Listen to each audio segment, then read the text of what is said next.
público, y luego por otro lado está el tema bastante desregulado, como también se ha planteado aquí, en cuanto a los precios, los pagos, los contratos, etcétera, etcétera. Y además de esto se nos junta el tema de la situación económica y de las políticas de recortes que han aplicado y que siguen aplicando las administraciones, pase lo que pase. Es decir, es como una apisonadora que está pasando por encima y que desde la perdición que represento es muy difícil hacer frente a esta justificación de recortar todo, aunque muchas cosas no haría falta recortarlas. Y por eso estoy aquí, porque quiero aprender de todos vosotros y quiero ver cuál es el nuevo camino y el nuevo futuro y el nuevo presente para esta situación, ¿no? Yo comparto el planteamiento de los lobbies. Creo que si no se hace lobby en este momento, el que no lo haga sale perdiendo. Y por lo tanto animo a que generéis ese lobby que planteaba Daniel. Es fundamental ese lobby entre lo privado y lo público, y entre todo el que defiende en este momento la cultura como sistema público y sistema de derecho en nuestro país. Decir que además en Madrid estamos viviendo esto en este momento con una gran crudeza, pero que afortunadamente estamos en el camino y que hemos iniciado ya un proceso de construcción de ese lobby en el que los partidos también queremos estar presentes. Muchas gracias. Gracias.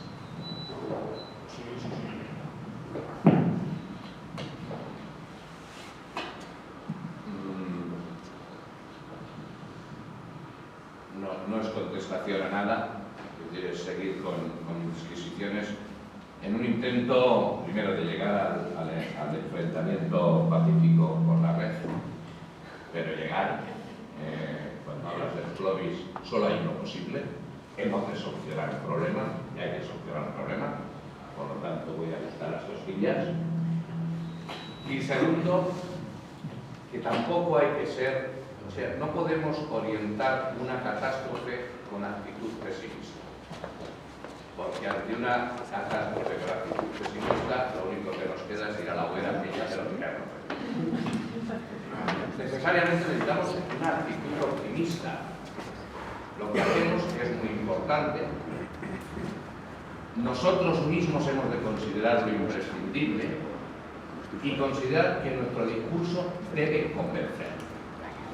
A partir de aquí, lo primero que ha de ocurrir es que se han de legitimar los agentes.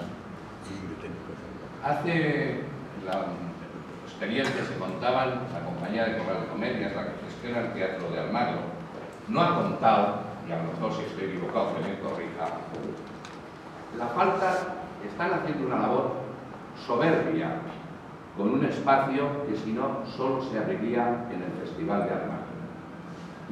Mantienen un espacio como es el Corral de Comedias abierto todo el año. Pero me ha dicho que tienen que pagar en la casa del ayuntamiento,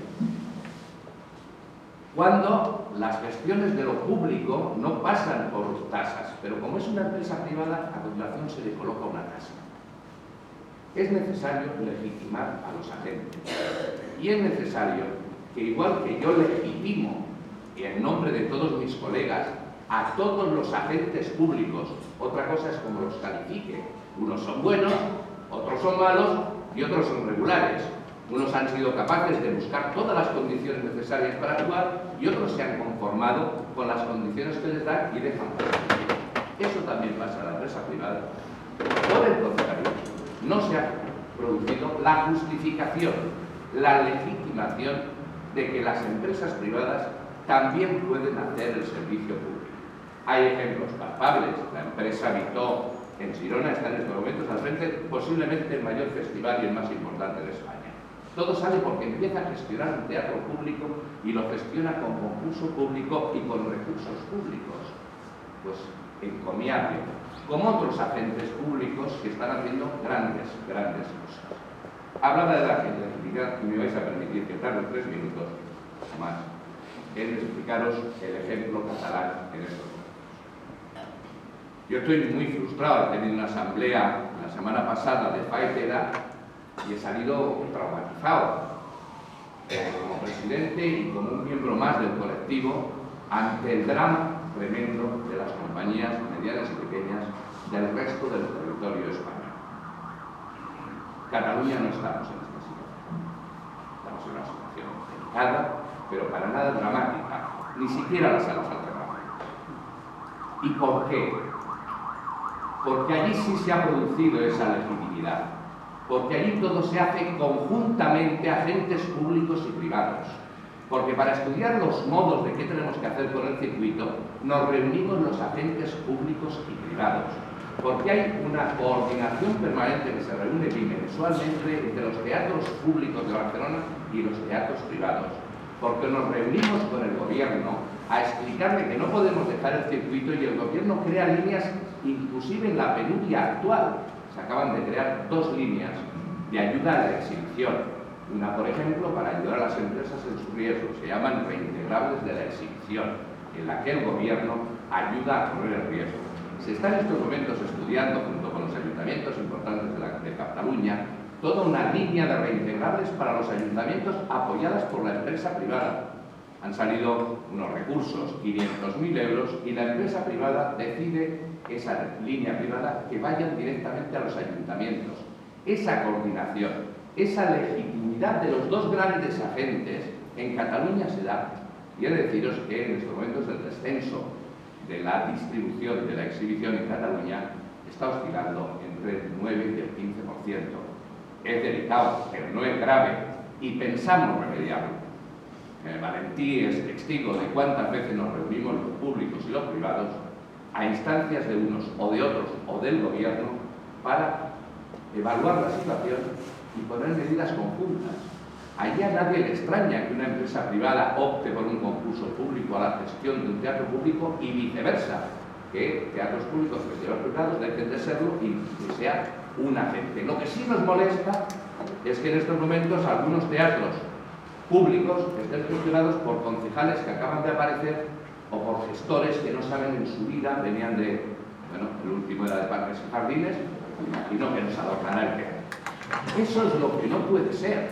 A eso es a lo que nos hemos de oponer en bloque, sea público o sea privado, pero que sea gestionado por entendidos en la materia, que tengan clara qué es lo que se tiene que hacer en aquel espacio y que lo abra a todas las sinergias. En Cataluña también es el lugar donde más teatros permiten la cesión de espacio en NIFES de las empresas privadas cuando van, lo cual ahorras un 10% de IVA, etcétera, etcétera, etcétera. Porque en pool, en lobby, se ha conseguido convencer hasta lo más difícil del mundo, que es a un interventor de ayuntamiento.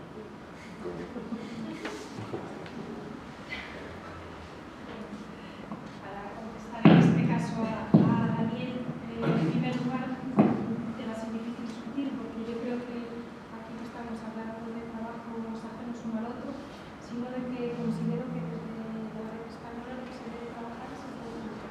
Aquí no somos opuestos, no somos paralelos, sino que se debe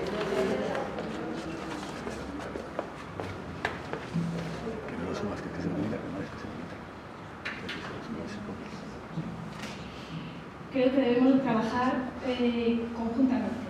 Sí es cierto que la red tiene una fuerza en sí misma, que es la asociación de muchos espacios públicos, pero también es cierto que tenemos que aludir y ver la realidad en cuanto a los gestores de cada uno de los espacios. Como comenta Daniel, los a lo mejor situadores dentro de la red y fuera de la red española, porque también hay muchos espacios públicos que no están. Pero qué duda cabe que siempre se opta por una profesionalidad. Y desde luego lo que sí es cierto es que cada espacio tiene una realidad distinta, una forma de gestión distinta dependiendo de las instituciones de la que forma parte. Se intenta converger en lo que son los retos, en lo que es cada uno de los trabajos, pero eso sí tiene que ir por las mismas líneas. Y por ejemplo, uno de los problemas a los que estás aludiendo, y que es una de las realidades que se da dentro de los espacios, ya digo, tanto de los públicos como de los privados, pero sobre todo de los públicos, estén o no estén dentro de la red española. Y es cierto el pago a compañías, el retraso y demás. Realmente considero que es ya un punto de gestión de cada uno de los espacios, porque sí hay espacios, en este momento hago alusión concreta al Teatro Principal de Orense, donde lo que es todas las actuaciones que se hacen a través de taquillas hacen ingreso directo en el mismo momento en que se venden las entradas a las compañías. Hay otros espacios que no pueden hacerlos, pero yo no dudo de la gestión de las personas que están al frente, sino que también dependemos de decisiones políticas, en este caso de interventores y demás, y no creo que se esté incurriendo en un tema legal cuando unos lo pueden hacer hacer y otro no, y parten de instituciones. Entonces, de hecho, desde la red está en este momento tratando de unirse o de hablar con el colegio de interventores para llegar a una decisión conjunta o a un estudio conjunto en el que se pueda mostrar, y sobre todo los espacios que en este momento no pueden hacerlo, no pueden acceder, y los gestores están condicionados y realmente no perseguidos, pero bueno, sí es cierto que tienen detrás todos los días a las compañías que efectivamente vienen a la taquilla y no se les está ingresando el dinero, para que haya como un comunicado conjunto y se llegue a ese buen hacer y se pueda hacer directamente. Pero bueno, efectivamente, nunca vamos a trabajar o se pretende trabajar desde un punto distinto, sino que hay que converger, hay que tratar en líneas de trabajo conjunto entre estas dos asociaciones o entre estos dos campos de trabajo.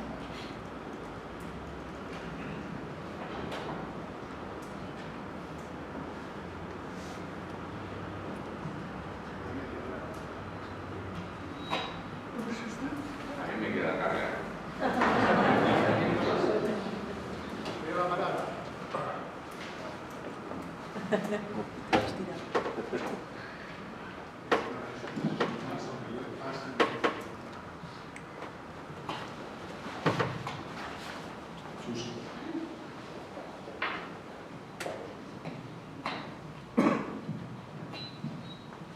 Buenos días, yo soy María Jesús Lamarca, que soy la directora de este centro cultural que pertenece al Ayuntamiento.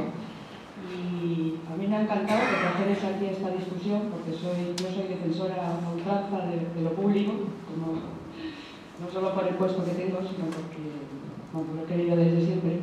Y he notado cierta ingenuidad, ¿no?, en las propuestas. Estoy de acuerdo con mucho de lo que habéis dicho, pero he notado cierta ingenuidad en las relaciones que se están estableciendo actualmente en la cooperación entre lo público y lo privado, ¿no?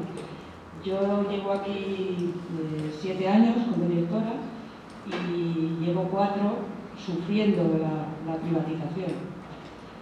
Y digo lo de ingenuo porque es que realmente lo que está ocurriendo no es que vaya a haber o haya una cooperación entre lo público y lo privado, sino que las grandes constructoras son las que están copando lo público, o sea, que no es un enfrentamiento entre los actores sociales que estamos aquí, que son los creadores o los productores y los gestores de los espacios públicos, sino que lo que se nos está viniendo encima es, desde hace unos años, no solo la burbuja inmobiliaria, sino que los teatros, las grandes infraestructuras, no solo se han llevado el dinero en los grandes contenedores y ya no queda dinero para los contenidos, sino que ahora hay que gestionar esos grandes contenedores. Entonces, lo que les importa a los políticos, pues tienen un problema, los políticos tienen un problema, y es cómo gestionar ahora todo eso. Todos esos grandes contenedores, aparte de llenarlos, que ya es imposible llenarlos. Entonces, lo que se está haciendo, no sé si se me oye bien, lo que se está haciendo es gestión integral, o sea, se hacen grandes obras, todavía muchos están sin pagar, entonces lo que importa ya no es la gestión del servicio, que se externalice la gestión de ese servicio público, sino que se externalice la construcción e incluso el mantenimiento de estas grandes infraestructuras o pequeñas infraestructuras, como este centro cultural. A mí, cuando el compañero ha dicho que los teatros alternativos no solo hay que pensar en el contenido, sino que se lleva la mayor parte del dinero en la infraestructura, yo un centro tan pequeñito como este, ahora mismo nosotros estamos en programación y todo el dinero se va en el mantenimiento, o sea, esto está amortizado, pero se va en el mantenimiento del edificio. ¿Y qué es lo que ha ocurrido? Que la mayor parte de los centros culturales de Madrid hay unos contratos que llaman de gestión integral, y entonces son las empresas constructoras las que son las adjudicatarias de esos contratos, y lo que han hecho es el personal que había, o sea, yo soy funcionaria, había bastante personal funcionario, y entonces lo que traen ahora es el personal externo precario, peores condiciones de trabajo, salarios precarizados y tal. Entonces, me parecen muy bien los planteamientos que nos hacemos de la cooperación. Todos somos agentes culturales o implicados en estos temas, pero lo que verdaderamente gordo de las privatizaciones no es eso, es otro el problema. O sea, hemos estado hablando de una cosa en la que estamos de acuerdo, pero el problema es otro, opino. En Madrid por lo menos. Yo no conozco ninguna constructora que tome protección en teatro y mucho menos que haga teatro. No les interesa, te lo aseguro que no les interesa. Pero, sí me interesa lo del problema. Hay algo tan grave que has dicho como que en estos momentos los recursos los utilizas nada más para pagar la estructura y no puedes hacer actividad. Otro de los graves problemas que se han producido en nuestros equipamientos públicos. Se han traspasado ciertas rayas que no se tenían que haber traspasado. La empresa privada no puede dejar de actividad, pero si deja la actividad se muere. Y en cambio hay equipamientos públicos que pueden ir reduciendo la actividad sin revolucionar aquello que ha estado a punto o que ya ha traspasado la línea roja. Para darte un ejemplo, la línea roja en la empresa privada está en el 30% de costes de estructura.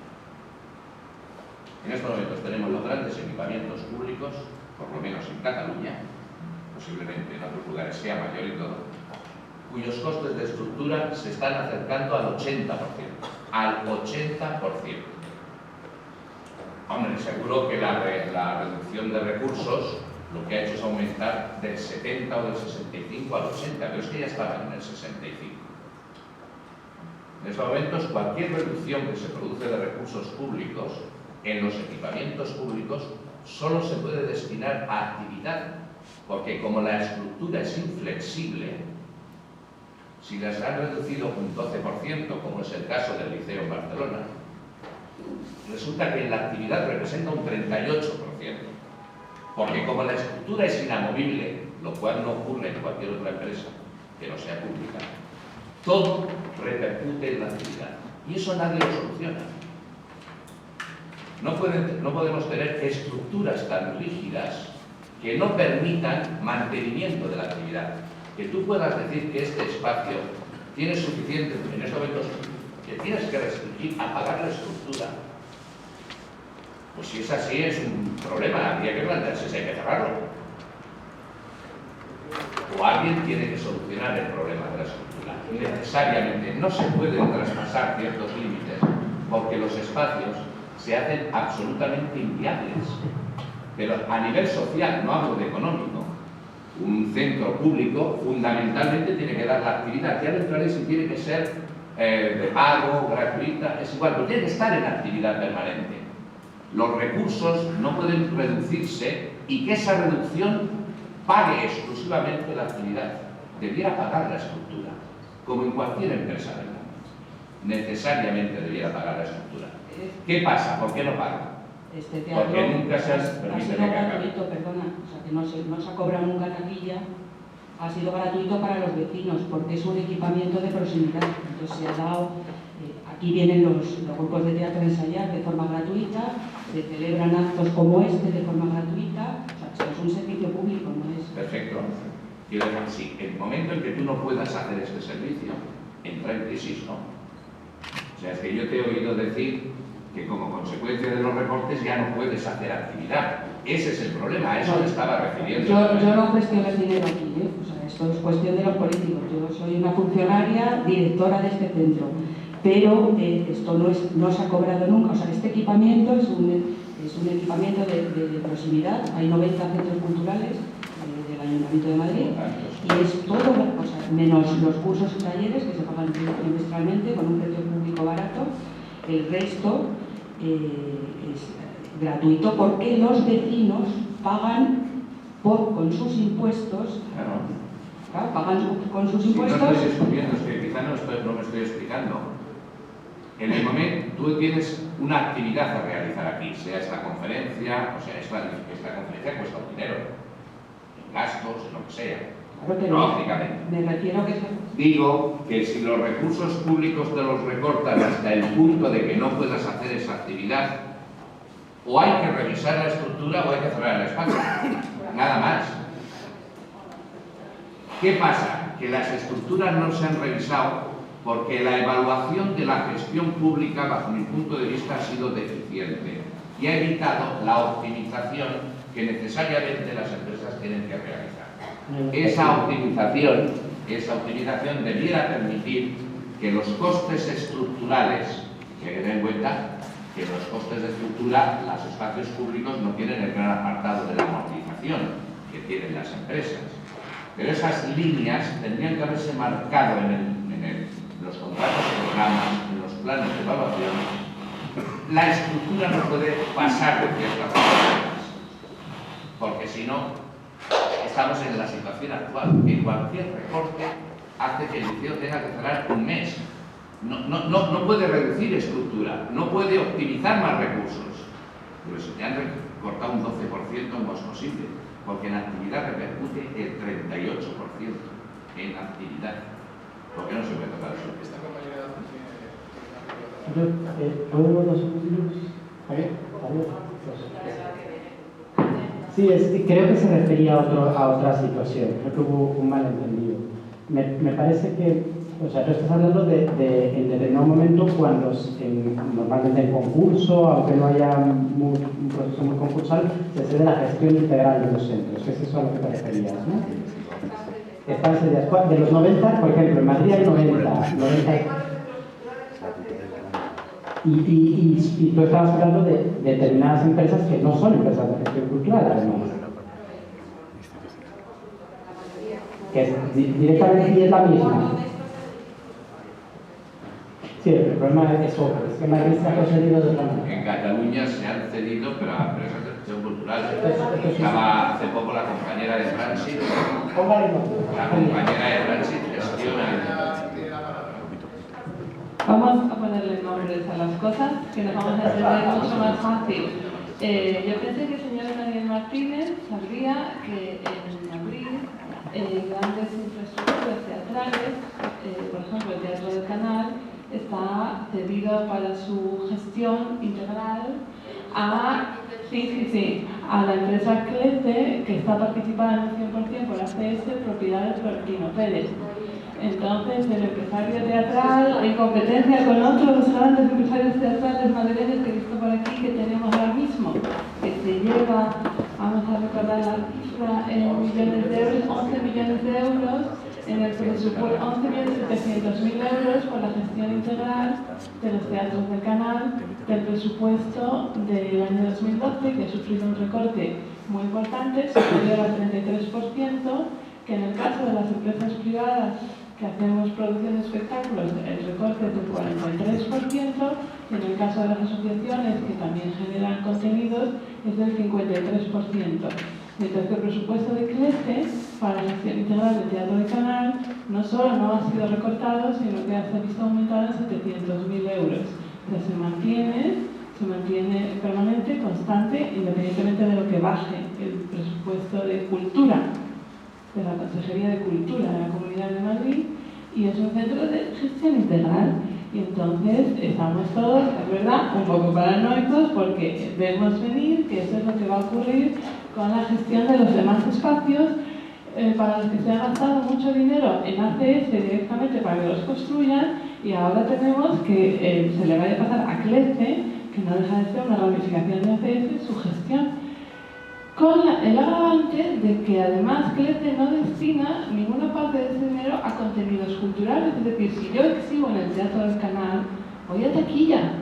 Entonces ese dinero se lo gastan, se lo ahorran el funcionario, claro, pero es que se gasta mucho más en el beneficio de una empresa privada que es una constructora, que no tiene nada que ver con la cultura y que no nos ofrece a las compañías ninguna facilidad para exhibir. Al contrario, nos obliga a unos gastos publicitarios de los que ahora vamos a hablar, porque esa es otra empresa que también es de Florentino Pérez, que se llama Publimedia, y el propietario es en un 100% Clece, y es la que tiene la publicidad en el metro, en los autobuses y en los centros comerciales y en los intercambiadores. Entonces, cuando usted ve un cartel absurdo de publicidad institucional, no siempre relacionado con cultura, pero a veces también. Por ejemplo, si quieres circo, ven al Price, pero que no ponga ni las fechas, ni la compañía, ni el espectáculo, ni el público al que va dirigido, pues entonces entenderá que es el gasto en publicidad por el gasto en publicidad, no por promocionar contenidos culturales.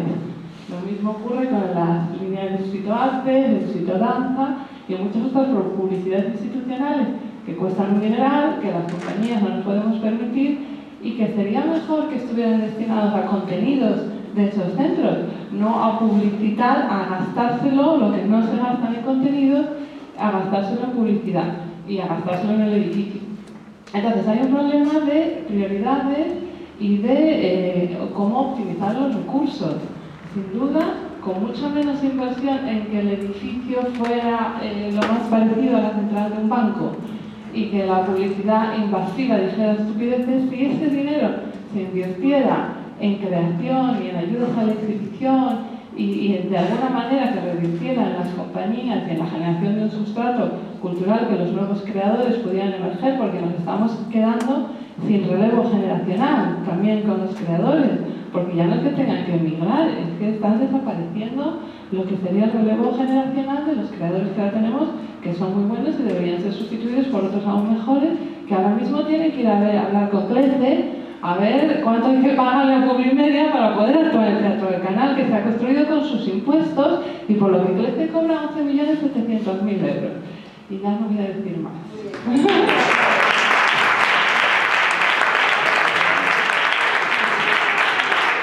Una palabra, Rubén. Rubén, presidente de AGT. Sí, hombre, me encanta que haya hablado Claudia antes porque iba a la misma línea, ¿no? Al final estamos debatiendo quién gestiona realmente la cultura, ¿no? Es decir, porque en lo privado, en un amplio privado, en un segmento muy amplio, perfectamente son gente relacionada con la cultura, pero en lo público gestiona cualquiera. Y yo creo que todos los problemas vienen a partir de eso, es decir, a nadie se le ocurriría que un hospital público no lo dirigiera un médico o alguien relacionado con la medicina. Es decir, en cambio, cualquier equipamiento cultural público lo puede gestionar cualquiera. Normalmente es un enchufado, un primo o un funcionario que no tiene una especialización en cultura. ¿Por qué llegamos a esta conclusión, a esta realidad? Porque en este país la cultura no está asumida como un derecho que tendría que ser primero público. Y nos damos cuenta que cualquier planteamiento, es decir, la ciudad de Madrid, además de los 90 centros de barrio, hay 7 o 8 centrales del área de las artes.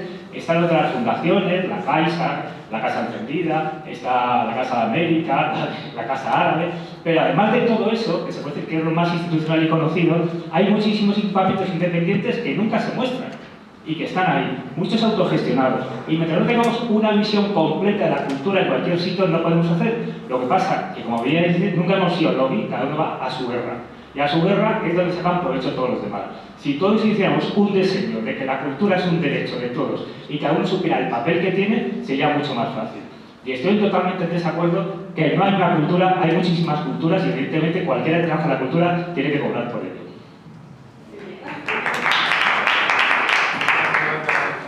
Bueno, un momento, me gustaría un poco puntualizar este tema de que todos los gestores públicos son pésimos y demás. Vamos a ver, no todo el mundo accede del mismo modo a la dirección de un espacio, a la gestión de un espacio, con lo cual también todos se pueden presentar, los que estamos aquí, a unas oposiciones para ser técnicos y demás, pueden presentarse porque son públicas, y a partir de ahí también hay producciones buenas y malas, hay actores buenos y menos buenos y así sucesivamente en todo, pero nunca se puede generalizar y sobre todo creo que tiene que haber un respeto tanto a unos sectores como a otros, porque todos estamos trabajando.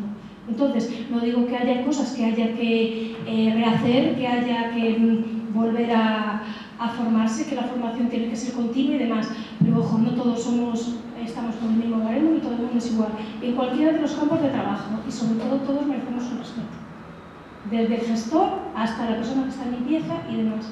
Eso creo que abarca todos los puestos. Bueno, Rubén creo que se refería a los Clece y a los concejales que se meten a programar y cosas así.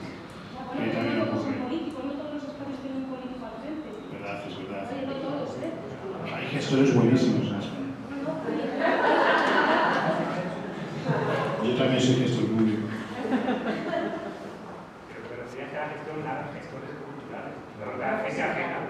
¿Más palabras? Sí hay espacios así.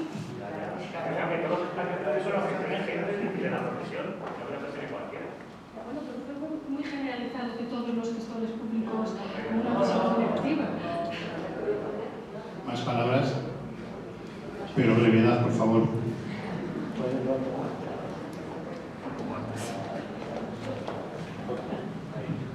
Sí, yo solo insistía en eso, que cuando hablemos de cultura, asumamos que estamos hablando de una cultura gestionada, donde se cobra y no tiene nada que ver con la cultura en su origen, que es gratuita y espontánea, es decir, la creatividad que surge en el grupo, cualquier grupo humano, sea familia, grupo de amigos, una comunidad X. Me refiero a eso, ¿no? Que estoy queriendo señalar permanentemente que cuando usamos la palabra cultura la estamos usando solamente en el aspecto empresarial o gestionando un capital X, ¿no? No estamos hablando de la pura cultura. Y para una solución para esta crisis, para estos espacios, para que este espacio no se le venda, por ejemplo, a IKEA, porque aquí quedaría un IKEA muy bonito y es posible, solo hay que averiguar quién es el dueño del espacio, o si la administración pública decide ponerlo en subasta, es que vuelva al barrio.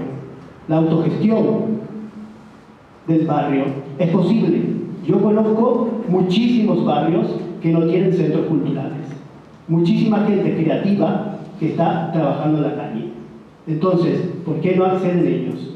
No me digan que sí, que es gratis y tal y tal. Hay una lista, hay listas de espera, no dan abasto para la demanda que existe en cultura, y si no, no existirían las ocupas, por ejemplo, o si no, no estaría esa experiencia como tabacalera, o si no, ya saben todo lo que tienen que saber. Es decir, abrir hacia la otra dirección, que no es gestionar en la empresa brillantemente. Si los teatros alternativos hoy cierran, es porque tal vez no han sido buenos empresarios, sencillamente. Es muy difícil que un artista también sea buen empresario, o empresario social, alternativo, como quieran llamarle. Pero, y la gente del barrio que quiere expresarse libremente bajo un techo porque está lloviendo, ¿qué pasa? A ver, Y hay una palabra. No me hizo caso. ¿Quién? Yo, aquí. Ah, perdón.